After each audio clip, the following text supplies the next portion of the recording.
Sebelum kita lanjut ke pembahasan teman-teman terkait pemanfaatan data penduduk non-permanen, kita bahas dulu seperti apa penduduk non-permanen tersebut. Nah, penduduk non-permanen adalah penduduk warga negara Indonesia dan orang asing yang bertempat tinggal di luar alamat domisili, sebagaimana tertera pada kartu tanda penduduk elektronik, kartu keluarga, surat keterangan tempat tinggal yang dimilikinya paling lama 1 tahun dan tidak bertujuan untuk menetap. Nah, teman-teman, perlu saya contohkan penduduk non-permanen. Misalnya si A berdomisili atau beralamat di Surabaya dan si A ini merantau ke Kalimantan dengan tujuan untuk mencari kerja. Nah, si A ini dikategorikan sebagai penduduk non-permanen karena tidak bertujuan untuk menetap atau pindah domisili, tapi dia bertujuan merantau ke Kalimantan dengan alasan mencari pekerjaan. Maka si A ini masuk kategori penduduk non-permanen. Itulah tadi sekilas tentang penduduk non-permanen.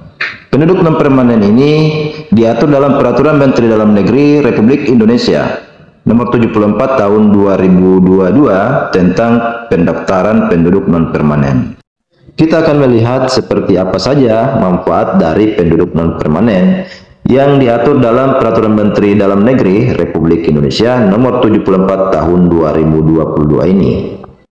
Pemanfaatan data penduduk non-permanen diatur pada pasal 9 pada Peraturan Menteri Dalam Negeri tersebut. Data penduduk non-permanen dimanfaatkan oleh pemerintah pusat, pemerintah daerah, lembaga pengguna, dan penduduk itu sendiri. Pemanfaatan data penduduk non-permanen oleh lembaga pusat, pemerintah daerah, dan lembaga pengguna sebagaimana dimaksud pada ayat 1 huruf A, huruf B dan huruf C digunakan untuk pelayanan publik, perencanaan pembangunan, alokasi anggaran, pembangunan demokrasi, penegakan hukum, dan pencegahan kriminal. Pemanfaatan data penduduk non-permanen bagi penduduk sebagaimana dimaksud pada ayat 1 huruf D digunakan untuk kemudahan pelayanan publik.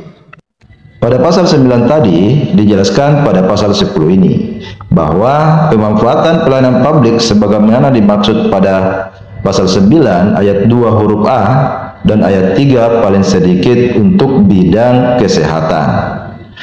Bidang kesehatan ini dipergunakan untuk keperluan verifikasi dan pendataan bagi lembaga kesehatan. Di bidang pendidikan digunakan untuk verifikasi domisili non-permanen. Di bidang tenaga kerja digunakan untuk keperluan verifikasi bidang ketenagakerjaan.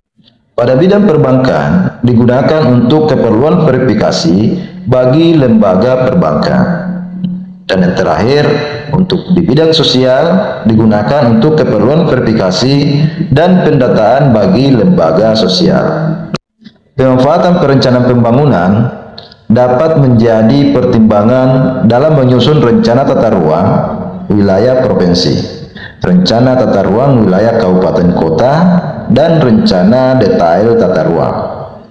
Pemanfaatan alokasi anggaran dapat digunakan untuk pertimbangan alokasi anggaran kecuali dana alokasi khusus dan dana alokasi umum. Pemanfaatan pembangunan demokrasi.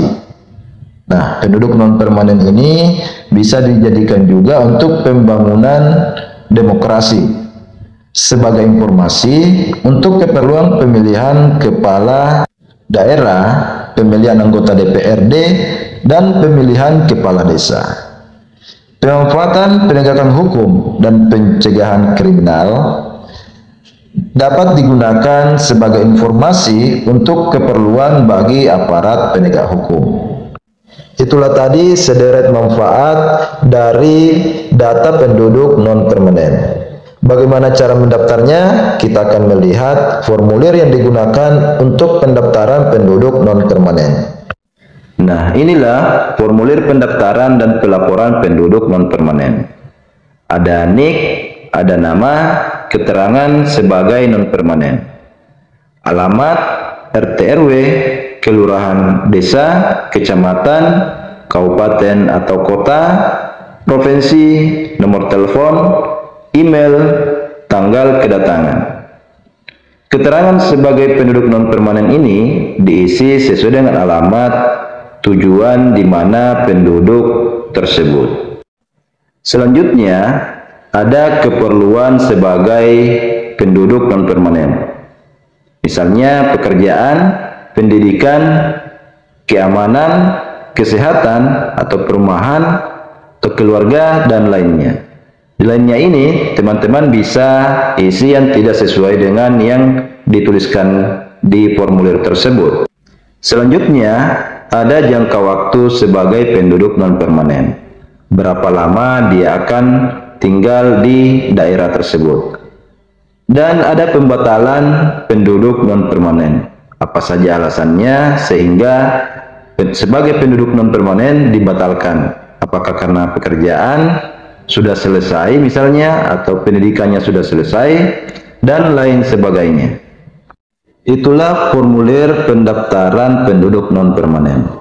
Jadi teman-teman ketika berkunjung ke daerah lain dengan alasan pekerjaan, pendidikan, atau keamanan dalam jangka waktu kurang dari 1 tahun, tidak usah pindah domisili atau pindah penduduk, lebih baik mendaftar sebagai penduduk non-permanen saja.